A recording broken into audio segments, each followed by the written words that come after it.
제가 사실 성경을 전문적으로 공부한 사람이 아니잖아요.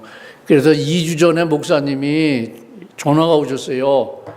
이렇게 선교지에 가는데 어떻게 설교 때문에 그러신다고, 그래서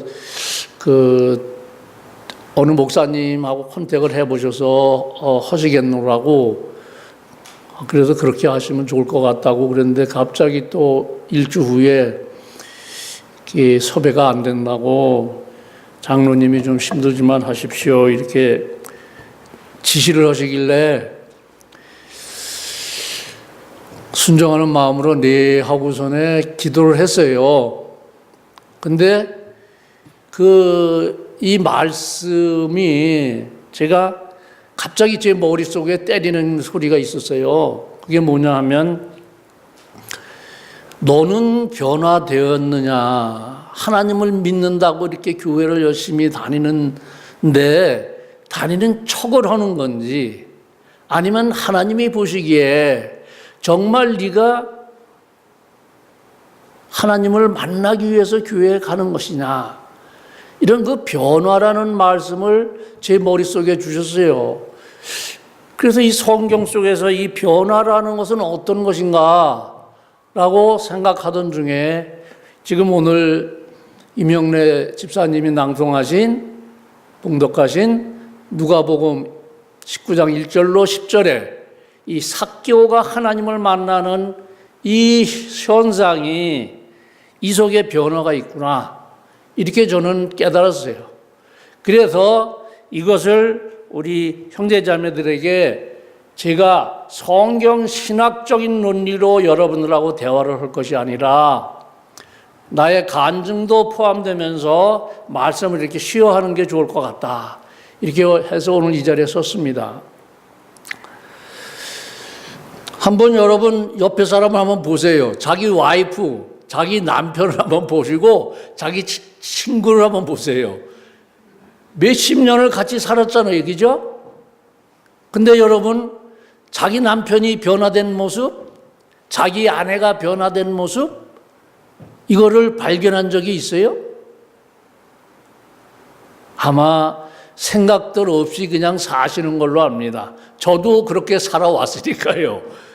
그런데 제가 얼마 전에 53년 만에 보스턴에서 감리교 목사를 하다가 은퇴를 하고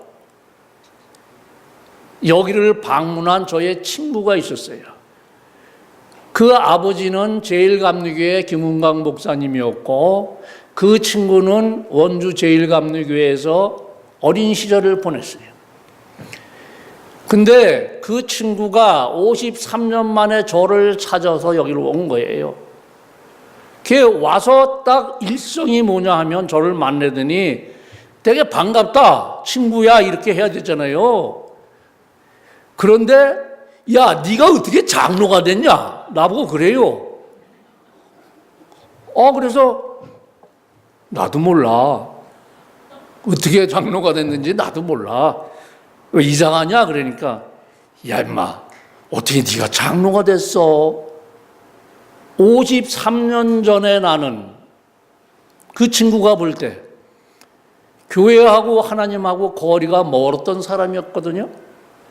그런데 멀리 떨어져 있다가 53년 만에 만나서 보니까 친구들한테 소식도 듣고 이렇게 하다 보니까, 야, 충선이가 장로가 됐대. 그 자식 아주 형편없던 자식인데, 이렇게 하던 친구가 장로가 됐다니까 여기를 와서 저를 만나고 간 거예요. 그래서 제가 이 변화라는 게 가까이 있는 사람들, 늘 지근거리에 있는 사람은 변화하는 모습을 발견하기가 어렵구나, 이런 생각을 하게 됐어요. 그래서 제가 사전을 찾아봤어요. 이 변화라는 뜻이 무엇이냐? 그 변화라는 그 사전적 의미라는 것은 사물의 모양이나 성질이 바뀌어져서 달라지는 것을 변화라고 그럽니다. 근데 여러분 오늘 교회 오실 때 화장 안 하고 그냥 오신 분 여기 손 들어보세요. 화장 안 하고. 남자 말고 여자다. 아마 제가 보니까 오늘 가만히 생각해 봤어요. 화장하지요, 치장하지요, 분장하지요, 변장하지요, 위장합니다.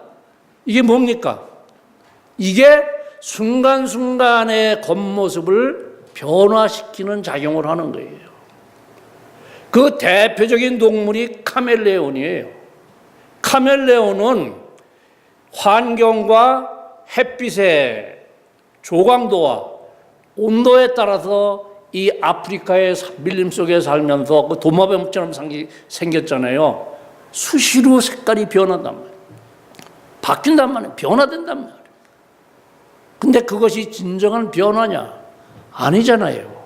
자기가 환경에 그냥 휩쓸리려고 다른 동물의 먹이가 되지 않으려고 변화할 뿐이에요. 여러분, 변화무쌍하다는 얘기를 들으셨을 거예요. 변화무쌍하다. 이건 뭐냐면 너무 사람이 많이 변한다는 거예요. 쉴 새 없이 세상은 변화무쌍합니다. 겉으로 보기에.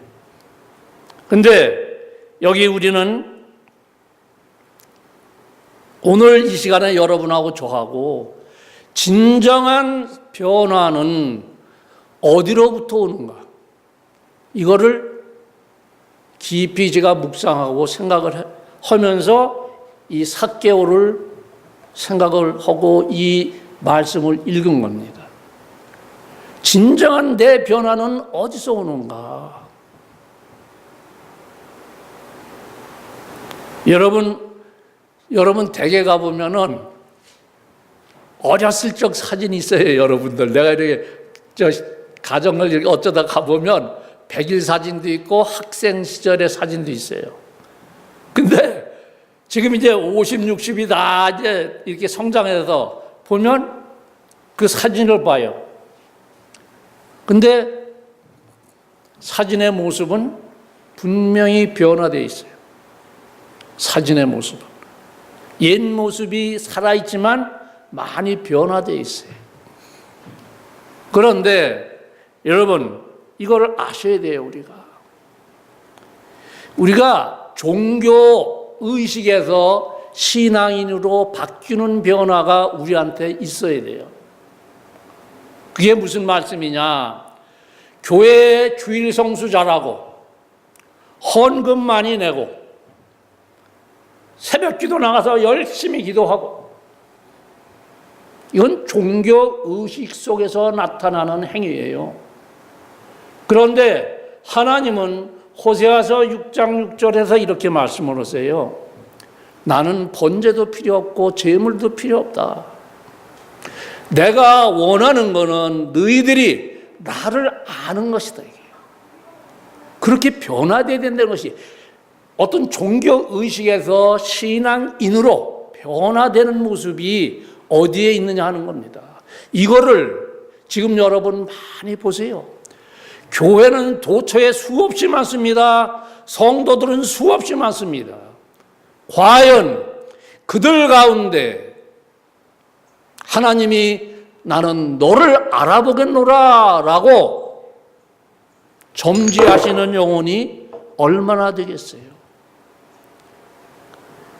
며칠 전에 어느 형제 집사님이 저한테 이런 얘기를 해요. 장로님, 저는 두렵습니다. 그래서 뭐가 두려워? 그러니까 내가 교회에서 이렇게 헌신하고 이렇게 열심히 하고 1년에 헌금을 이만큼 많이 했습니다. 저한테 막 그래요. 그런데 천국문 앞에 갔을 때 하나님이 나를 모르신다고 하면 어떻게 할까요?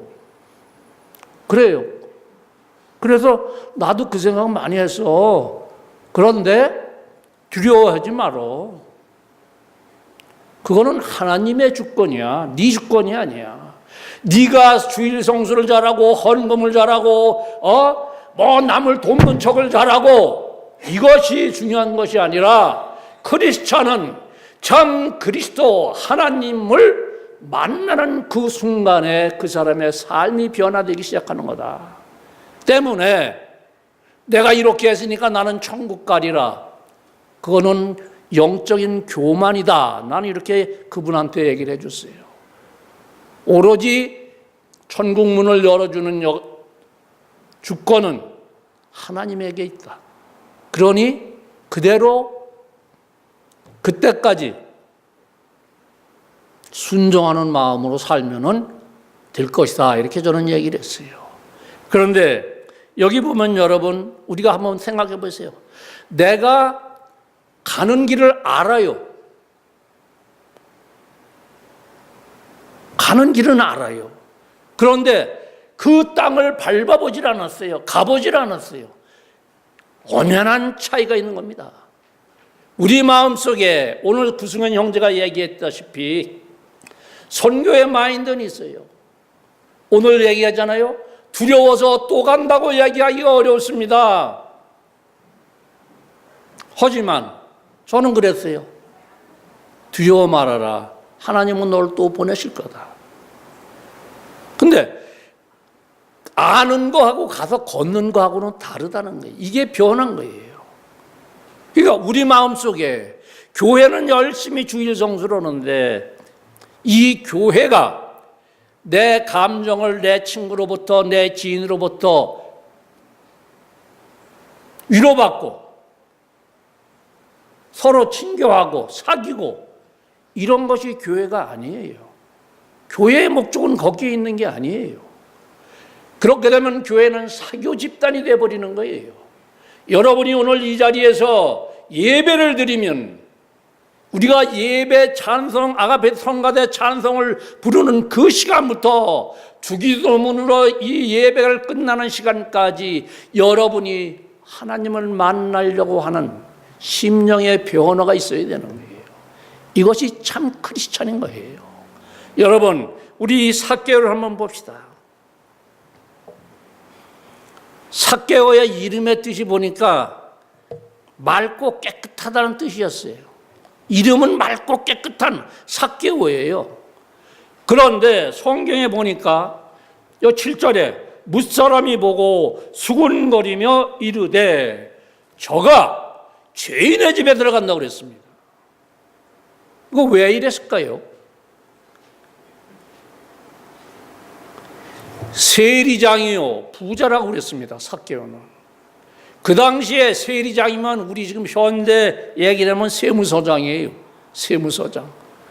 그러면 세무서장이 얼마나 모르겠어요. 저는 그 시대에 얼마나 많은 사람들로부터 착취해서 자기 것을 쌓았겠느냐 하는 겁니다. 그것을 누가 합니까? 여류교에 살고 있는 많은 사람들이 말을 안 하고 있었지만 삭개오라는 사람은 이름은 맑고 깨끗하되 사는 모습은 죄인이다, 착취자다, 갈취자다, 이렇게 왕따를 시켜놨던 것이 삭개오였어요. 여러분, 우리 이 변화라는 게 성경에 보면 처음에는 아주 좋았어요. 근데 자기도 모르게 변화돼서 나중에 나쁜 사람이 됐어요. 그게 누구예요? 성경에. 현혜정 집사님 누구예요? 몰라? 기억이 안 나? 기억이 안 나죠? 안 날 거예요. 갑자기 질문하면 기억 안 나요. 처음에는 좋았어요. 12제자 중에 한 사람이었어요. 근데 예수를 배신하고 팔아먹은 자가 가룟 유다 아닙니까? 그렇죠? 그게 변화예요. 나쁜 것에서, 좋은 것에서 나쁜 것으로 변한 거예요. 그 다음에 처음에는 나쁜 사람이었는데 좋은 사람이 됐어요. 형네 집사. 누구 같아요?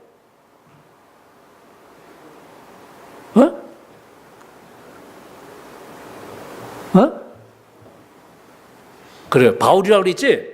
그래, 맞아요. 바울이었어요. 바울은 맨 처음에 크리스찬을 박해하던 사람이었어요. 그런데 다메섹 도상에서 하나님을 만나고 나는 그 순간부터 변화돼서 3번이나 전도 여행을 떠나는 위대한 사도가 됐어요. 나쁜 곳에서 좋은 곳으로 바뀌었잖아요. 근데 변하지 않고 처음서부터 끝까지 나쁜 사람이 있어요. 성경에. 누구겠어요? 용영군 알아요? 얼른 기억이 안 날 거예요. 나는 연구를 했으니까 알고. 그게 누구냐면 아합 왕의 왕비인 이세벨이에요. 바알 선지자를 모시고 살면서 크리스찬을 박해하고 엘리야 선지자와 엘리사를 박해한 사람이 이세벨이에요. 그러니까 변함이 없는 사람이에요. 그 다음에 마지막으로 처음도 좋았고 끝도 좋은 사람이 누구예요? 누구예요? 제일 먼저 누구예요? 예수님 아니에요? 예수님. 예수님. 그 다음에 요셉, 욥. 이런 사람들은 처음서부터 끝까지 좋은 사람이 좋은 사람으로 거듭나면서 살아간 사람들이에요. 근데 이런 모습 속에서 한번 여러분 생각해 보세요. 내가 교회를 섬긴 지 몇 년이 됐는데 내 삶은 과연 변화됐는가? 오늘 한번 우리 깊이 반성해 보자고요. 한번 생각해 보자고요. 저도 회개하고 반성해야 될 점이 많지만은 우리 지체 여러분들이 한번 생각해 보자고요. 많은 사람들은 패러다임 속에서 산다고 그래요. 패러다임. 자기의 고정된 관념과 개념 속에서 그것이 옳은 줄 알고 살아간다 이겁니다. 그런데 잠언서에 보면은 사람은 자기가 가는 길이 바른 줄 아나 하나님은 그 중심을 감찰하시느니라 이렇게 말씀이 있어요. 내가 가는 길이 바로 옳은 걸로 많은 사람들은 착각하면서 간다는 거예요. 그런데 우리 참 크리스찬은 뭐냐? 여러분 제가 알기로는 아침에 일어나면 제일 먼저 하시는 일이 뭡니까? 무릎 꿇고 기도하는 거잖아요. 기도로 아침 시간을 열잖아요. 그 기도가 간구의 기도, 나 주십시오 하는 기도가 아니잖아요. 나를 돌아보고 회개하고 아버님 앞에 고백하면서 하루를 여는 그런 기도를 하는 사람만이 참 크리스찬으로 변화되는 거예요.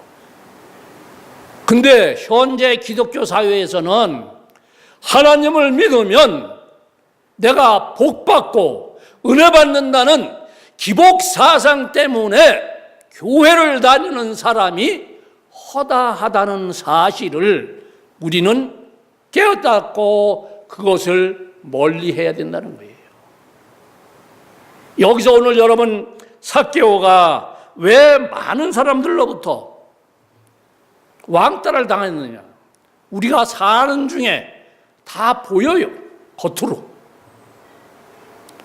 그런데 삭개오는 참 하나님이 역사하시는 거죠. 누군가를 통해서 예수 그리스도에 대한 이야기를 들은 거예요. 이적을 베푸신 사항, 예수님이 어떻게 탄생하셔서 어떻게 이스라엘 민족에게 복음을 전하고 계시다 하는 얘기를 간접적으로 들은 거죠. 그런데 이 여리고 땅에 들어오시게 됐잖아요. 예수님이 지나가시게 됐잖아요. 그 여리고라는 걸 여러분 잘 생각해 보세요. 여리고는 약 BC 9,000년경에 있던 도시인데 이건 저주받은 도시입니다. 하나님께서 여호수아를 통해서 가나안을 정복해서 들어갈 때 이 여리고 성은 더 이상 건물도 짓지 말고 아무것도 하지 말아라. 이 도시는 저주받는 도시니라. 이렇게 선언을 내린 것입니다. 여기에 여러분 아시죠? 기생 라합이 있었어요. 기생이었지만 정탐꾼을 도와서 돌려보낸 라합이 있었어요. 또 여리고 성을 무너뜨리는 이적을 여러분 다 알고 계실 거예요. 바로 이런 여리고 성에 이 삭개오가 살면서 예수님이 지나간다니까. 여러분, 왜 삭개오가 돌 무화과 나무, 우리 성경에는 돌 무화과 나무인데 대부분 뽕나무라고 그래요. 근데 뽕나무하고 돌 무화과 나무는 완전히 다른 나무입니다. 그러니까 한국의 성경이 잘못 오역됐다고 제가 확인을 했어요. 돌 무화과 나무예요. 이 돌 무화과 나무를 왜 올라갔느냐 이거예요. 거기에는 삭개오가 타고나면서부터 키가 작았어요. 많은 군중이 에워싸여 있는데 그 키 작은 몸으로 들어갈 수가 없었어요. 그 다음에 환경이 예수님을 보러 구름대같이 몰려든 사람들 앞에서 자기가 그걸 헤치고 들어갈 수 없으니까 이 간절함, 내가 어떻게 하면 저 예수님을 만날 수 있고 복을 볼 수 있을까 하니까 그 돌무화과 나무 약 10m가 된다고 합니다. 작은 나무는 1m부터 10m가 되는 그 꼭대기에 올라가서 예수님을 바라보고 있었던 거죠. 그때 예수님은 이 삭개오를 보고 생각해 보십시오. 그 시대에 세리장이요 부자인데 한번 생각해 보세요. 자기가 의시되면서 야 비켜 내가 저 예수 좀 만나야 되겠어 하고 자기 권위를 앞세워서 군중을 해치고 들어갈 수도 있었을 거예요. 그런데 그렇게 하지 아니하고 자기 혼자 뽕나무 돌무화과 나무에 올라갔다는 거예요. 이거를 예수님이 보셨죠? 보시고 뭐라고 그랬습니까? 내려와라. 내가 오늘은 네 집에 유하겠다 그랬어요. 그랬더니 뭐라고 그랬습니까? 아까 7절에 말씀드렸죠? 예수님이 왜 죄인의 집에 들어가느냐? 그때 예수님은 뭐라고 하셨습니까? 내가 잃은 양 한 마리를 구하는 마음으로 또 한 마리의 양을 구원하는 마음으로 내가 이 삭개오 집에 머물겠노라 이렇게 말씀을 하십니다. 그런데 여기서 큰 변화가 나타나는 모습을 여러분 오늘 읽으시면서 느끼셨을 거예요. 뽕나무에 올라가기 전까지는 그 사람의 삭개오의 보는 눈은 어디에 꽂혀 있었을까요? 어디에 꽂혀 있었겠어요? 돈에 꽂혀 있었어요. 물질에 꽂혀 있었어요. 그런데 예수님을 만나고 나니까 삭개오가 한 얘기가 뭡니까? 주께 여짜오되 주여 보시옵소서. 내 수의 절반을 가난한 자들에게 주겠사오며 만일 누구의 것을 속여 빼앗은 일이 있으면 네 갑절이나 갚겠습니다라는 이 삭개오가 평상시에 삭개오의 마음에서는 일어날 수 없는 고백이 예수님 앞에 나타납니다. 이것이 무엇이냐? 가치관의 변화가 일어났다는 겁니다. 여러분 한번 생각해 보세요. 내가 교회를 막 다녀요. 근데 여러분 그런 생각해 보셨어요? 과연 나는 무슨 가치를 최고라고 절대적 가치라고 생각하고 교회를 섬기고 있는가? 교회를 다닌다 하면서도 게임에 중독이 되어 있고 어떤 특정한 것에 중독이 되어 있으면 그 사람의 가치는 거기에 꽂혀 있는 거예요. 무엇을 보나 무엇을 먹으나 어느 곳에 서 있으나 항상 하나님을 생각하고 예수라면 내가 어떻게 여기서 처신해야 되고, 예수라면 어떻게 내가 대화를 해야 되고, 예수라면 어떻게 저 형제를 내가 안아줄 수 있는가, 이 생각을 할 수 있는 것이 가치관의 변화라는 겁니다. 저도 예수 믿기 전에는 솔직히 말씀드립니다. 내 젊은 시절에 나는 강남에서 알아주는 술꾼이었어요. 왜? 내 직업이 공무원을 접대해야 되고 관계되는 사람들을 접대해야 되고 하니까, 접대라는 저것이 뭐냐? 전부 술 문화밖에 없어요, 한국에. 그러니까 밤낮도록 술 먹고 아침에 노도노도 하고 마누라 보기를 맺혀보는 거죠. 아침에 잠자고 나서 맺혀보고 또 하루 종일 확 나가서 사회생활하고. 그러니까 오로지 뭐냐? 가치가 거기에 있었던 거예요. 그런데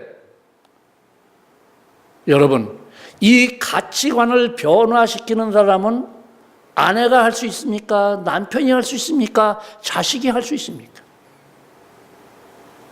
진정한 가치의 변화는 어디서부터 오는 거냐 하면은,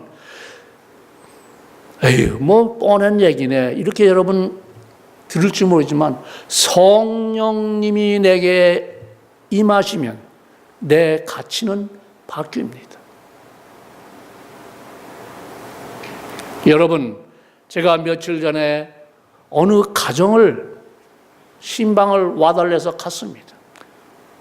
장로님 꼭 와주세요. 무슨 일이야? 큰일 났어요. 우리. 그래 갔어요. 여러분 잘 모르시는 가정이에요. 갔더니 부부가 팅 하고 이게 됐어요.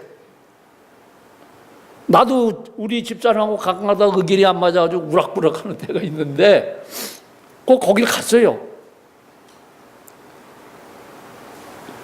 거기서 제가 울면서 기도했어요. 형제 자매 두 분이 교회를 여지껏 열심히 섬긴다 했지만 거짓말로 하나님을 섬긴 거다. 하나님이 저기 계시다고 해서 하나님한테만 매달리고, 내 와이프는 내 거라고 생각하고 무관심하고 천덕꾸러기처럼 여기면서 살았기 때문에 그것이 쌓여서 폭발이 된 거예요. 겉으로 보기에는 크리스찬이었어요. 안에는 골물대로 골문 거예요. 그래서 제가 그 얘기를 했어요. 나도 깨달음이 왔다. 뭐냐 하면, 예수님을 섬긴다고 저 무당이 굿하듯이, 저 스님이 돌부처 앞에서 수양을 하듯이, 그것이 믿음이 아니다. 하나님의 계명은 주 너의 하나님을 사랑하라, 내 이웃을 내 몸같이 사랑하라. 이 두 가지가 절대 계명이다. 그런데 하나님을 사랑해라고 했더니 보이지 않는 하나님을 섬기는 방법이 무엇일까를 사람들은 생각하고 허공에 매달려서 간다. 그게 아니다. 가까이 있는 내 와이프도 이웃이요, 내 자식도 이웃임을 깨달아야 된다. 이것이 제가 변화된 거예요. 하나님이 여러분 여기서 내 의지로 나 세상에 나가서 살겠습니다 하고 이 세상에 태어난 사람이 있어요? Nothing. 없어요. 크리스찬만이 생각할 수 있는 거예요. 크리스찬만이 내 생명은 하나님께로부터 왔구나. 여기서부터 순종이 시작되고 믿음이 시작되는 거예요. 이게 변화예요. 크리스찬의 변화가 이런 데서부터 시작되는 거예요. 이것이 누가 주느냐? 성령님이 내게 임할 때 나의 가치관이 바뀐다는 거예요. 그 다음에 마지막으로 변화라는 것은 여러분이 결단해야 돼요. 나는 예수 믿으면서 변화됐어. 제가 여기 계신 분 얘기를 해서 죄송합니다. 박지하 권사님을 내가 참 자꾸 생각하게 돼요. 저분의 삶 속에서 죄송합니다. 하나님을 드러내야 되는데 박지하 권사 이건 하나의 사례니까 내 얘기를 드리는 거예요. 그 캠핑롯에 야채가 수북히 쌓이잖아요. 근데 이 야채 쌓인 거를 내 사랑하는 지체들하고 나누어 주고 갖다 주기를 좋아하고 나누어 주기를 좋아하는 거예요. 그러면 여러분 생각해 보세요. 똑같이 밭을 경작하는데 어떤 사람은 그걸 여밀어서 한국 식품에다 갖다 파는 사람이 있는가 하면 그걸 내 소중한 사랑하는 지체들하고 나누어서 먹겠다고 하는 마음이 있는 거예요. 이것이 뭡니까? 크리스찬을 안 사람과 바뀐 사람의 변화의 증표라는 거예요. 우리는 이런 얘기가 있습니다. 우리는 살아생전에 형무소 돌담길을 형무소의 그 벽위를 걸어가고 있는 거다. 아차 실수하면 형무소 안으로 떨어지고 아차 실수하면 감옥 밖으로 떨어진다. 이와 같이 변화라고 하는 것은 여러분 오늘 분명히 우리가 깨달아야 될 것이 있어요. 성령님이 우리를 터치하실 때 언제 오시느냐? 아직 성령 체험을 장로님 성령 체험이 뭐예요? 난 뭐라고 얘기 드릴 수가 없어요. 제가 받은 것이 다 성령 체험이라고 저는 자랑할 수가 없어요. 앞으로도 얼마든지 저한테 오실 테니까. 그런데 여러분 이걸 아셔야 돼요. 교회를 열심히 섬기고 하나님을 만나시면서 제일 중요한 거는 내 마음속에 성령님이 차 오르시고 하고 내 안에 성령님이 같이 계시게 하는 거예요. 어떤 남을 보이기 위해서 나는 크리스찬이라는 걸 내세우기 위해서 척하기 위해서 교회를 다니는 건 결코 아니라는 겁니다. 만약에 여러분 정말로 내 지체가 가장 험하고 위험한 지경에 다다랐을 때 나는 예수라면 어떻게 손을 내밀어야 될 것이냐. 오늘 구승환 형제가 여기 화면에 세족식을 하는 모습을 봤어요. 저는 가슴이 또 뭉클했어요. 왜? 내가 살아생전에 내 손은 이웃의 고통과 죄와 어려움을 씻어주는 세족식을 하는 손이 되어야 되겠구나. 이런 마음이 제게 있었어요. 지금도 있어요. 내 발은 예수를 모르는 선교지를 가서 그들하고 잠자면서 하나님을 알려서 구원을 받는 기쁨이 그들에게 있게 하는 것이 참 크리스찬이 아니겠는가? 나는 우리 여기 오늘 오신 우리 제일감리교회 지체 여러분들이 다른 교회 교인이 많네 저기는 어떠네 신경 쓰지 마시기 바랍니다. 내 심령이 어떻게 하나님 앞에 바로 서고 내가 어떻게 변화된 삶으로 하나님을 섬기는 이거를 여러분이 이 예배 시간에 결단해 주시기를 하나님께 간구드립니다. 여러분 다시 한번 말씀을 드립니다. 저가 오늘 여러분 이렇게 하시오 하는 얘기가 아니라 삭개오처럼 하나님을 만나려는 간절함이 여러분 마음속에 있게 되기 바랍니다. 저는 보세요. 거리가 자랑이 아니라 거리가 아무리 멀어도 이 교회를 찾아서 몇 시간 차를 달려온다는 것은 내 가치가 이 교회에 있다는 겁니다. 그런데 내가 이 교회 오는 가치보다 더 옆에 있는 가치가 중요하면 안 올 수도 있는 겁니다. 하나님은 보고 계십니다. 네가 어떠한 처지, 어떠한 어려움, 어떠한 고통 속에서도 나를 버리지 아니하고 나를 만나려고 하는구나. 이걸 여러분 기억하시고 오늘 이 시간에 결단하시기 바랍니다. 저도 다시 한번 결단합니다. 그래서 우리 이 교회가 정말로 심령 한 사람 한 사람이 12제자보다 더 나은 그런 섬김의 마음을 가지고 하나님을 만나게 되는 계기가 되기를 우리가 간구해 보기 바랍니다. 기도하시겠습니다. 아버지 하나님,